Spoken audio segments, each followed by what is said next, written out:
today's show is brought to you by True Classic Tees. As you can see, that's what I got on me.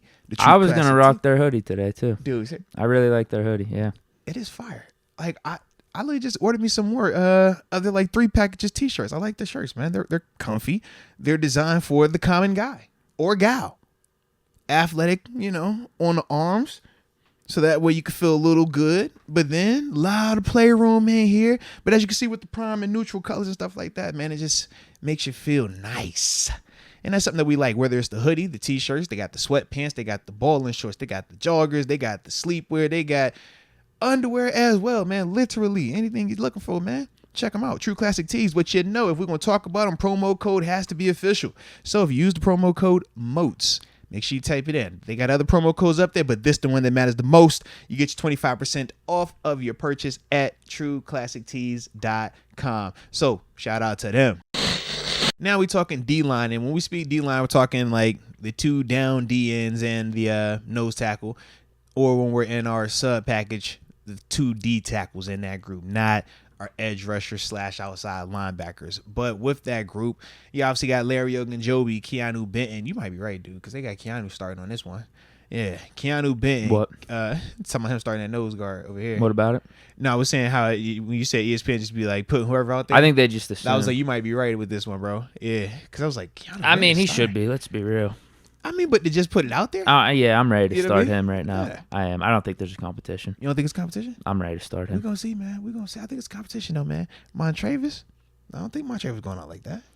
They can compete. I just Yeah, think like Keanu Benton's definitely a week 1 starter. You think it's week 1 Whereas with Broderick and Danmore, I think that could be like a 50-50. Serious? Yeah. Okay. I think this has more of a chance of being a 50-50 than the Broderick one. You think that's 75? Yeah, I like Broderick a lot more in that one. I just know D-line consistency. That's gonna be the one for Keanu. Can he do it consistently enough?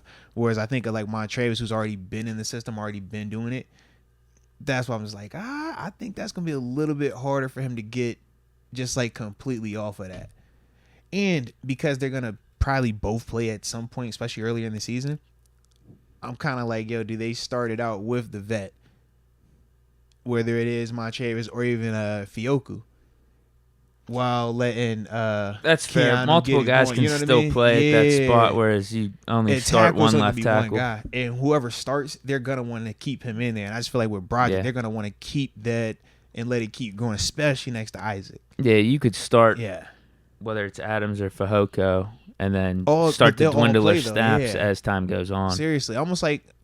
Well, no, because we didn't do it with Tyson, but like I would even think of like if Tyson had like a young guy behind him, probably what we'd have been doing is transitioning those snaps. You go from, all right, you the guy playing 80% of the snaps, and now it's 70, 60, 50, 40, and then eventually you not out there and the young boy is taking all them snaps.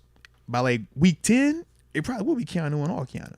Yeah. As long as he's healthy, you know what I mean? And progressing the way he's progressing. But I just think early on, though, it's going to be, I think it'll be a little bit different for him. But still Room like looks it. loaded. Bro, what? After drafting Keanu Benton, I don't think It's you could say a bad thing. crazy. DeMarvin Leal's in here. Montravis Adams in here. Armand Watts is in here. Brady Fioku is in here. You still got Deke's boy Jonathan Marshall in here. Sleeper. He is your sleeper. You been, I don't know why you attached that's your guy. Like you. The Jets fans were a little disappointed they lost him. Deke been on They him, said bro. he was doing some things. It's just their D-line room was too loaded. Bro, I'll never forget when you was like, hey, yo, man, this Jonathan Marshall dude, bro. Like, hey, man, I think we might have something right here. Man, to give him a try, I'm like, Jonathan Marshall, Deke? We never did last year. I'm like, that's the one that got your attention. I like it, bro. I mean, it ain't that deep. I'm just saying, No, like, but if it's we're cool, talking about yeah. Montravis Adams and Brandon Yes. Fehoko, like, why can't you throw Jonathan Marshall I'm in the with mix? you, bro. I like it, bro. I like it. Then after that, James Nayawaya, the undrafted free agent, he was out of Some small school. I was about to butcher the name of it. And then Renell Wren. But in this group, what's not to like about it? You got Cam Hayward, the perennial Pro Bowler, All Pro, the captain, the wily vet, still holding it down, doing what he does. 10 plus sacks once again. I mean, it's Cam. We know Cam. Larry Ogunjobi. We paid that. That's here now for a couple more years. We felt the benefits of him last year, the productivity, explosiveness, how disruptive he is, and his familiarity within the division. But just a big time player for us, man. Really good guy. Keanu Benton. Well, now we're getting a chance to get some youth, some athleticism with really good size in that D-line room. A guy that's going to get a chance to learn from Cam Hayward, but has positional flexibility. Definitely love that. Montravius Adams, guy came here.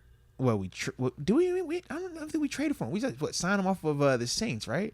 Was that 2 years? Year and a half? It was like either Saints or Packers. Yeah. But we get him off of, it might have been off their practice squad. But he comes up to us, starts playing.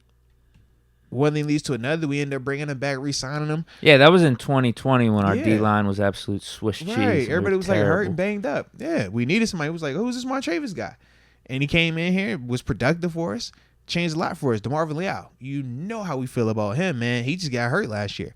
But definitely excited about him. And like you said, just a ton of depth and just good, if we're talking question marks, right? A Jonathan Morris is a good question mark player to have. And what I mean by question mark, he's listed as like right, he's like your third, or depending on how you want to look at it, he's like the sixth or seventh guy. Yeah, I'm like, by the time we're getting to him, if that's actually probably eighth guy. Part, if he's at that part of the roster, though, it's like, bro, that's still a guy who's, been in this league.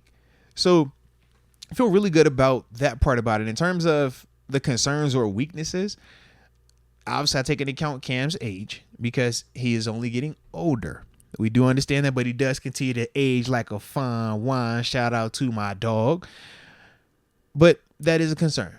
It's another year older. Outside of that, though, I love the depth. We could question some of the youth that's going to be asked to play.